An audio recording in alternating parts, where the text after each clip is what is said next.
बाज और चूजों की कहानी। एक गांव में एक किसान रहता था।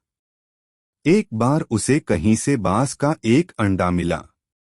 उसने वह अंडा मुर्गी के अंडे के साथ रख दिया।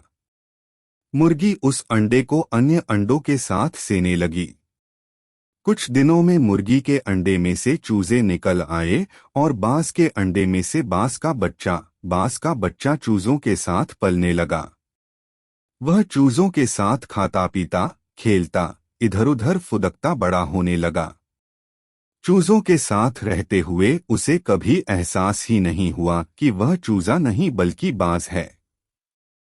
वह खुद को चूजा ही समझता था और हर काम उन्हीं की तरह करता था। जब उड़ने की बारी आई तो अन्य चूजों की देखा देखी वह भी थोड़ी ही ऊंचाई तक उड़ा और फिर वापस जमीन पर आ गया। उसका भी ऊंचा उड़ने का मन करता, लेकिन जब वह सबको थोड़ी ही ऊंचाई तक उड़ता देखता तो वह भी उतनी ही ऊंचाई तक उड़ता। ज्यादा ऊंचा उड़ने की वह कोशिश ही नहीं करता था।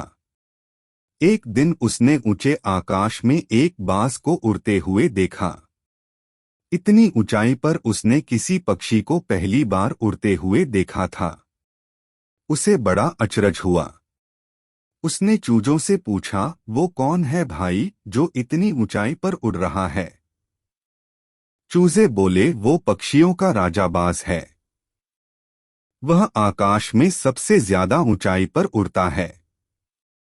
कोई दूसरा पक्षी उसकी बराबरी नहीं कर सकता।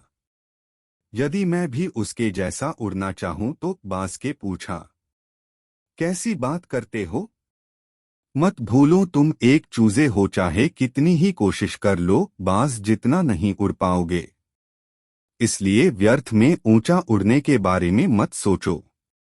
जितना उड़ सकते हो उतने में ही खुश रहो, चूजे बोले। बाज ने यह बात मान ली और कभी ऊंचा उड़ने की कोशिश ही नहीं की। बाज होने बावजूद वह पूरी जिंदगी मुर्गी के समान जीता रहा। सीख, सोच और दृष्टिकोण का हमारे जीवन पर बहुत गहरा प्रभाव पड़ता है।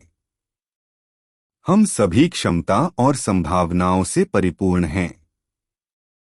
चाहे हम कैसी भी परिस्थिति में क्यों न हो, हमें आवश्यकता है अपनी क्षमता पहचानने की और अपनी सोच तथा दृष्टिकोण को व्यापक बनाने की। हम स्वयं को चूजे समझेंगे तो चूजे ही बनेंगे और बाज समझेंगे तो बाज बनेंगे।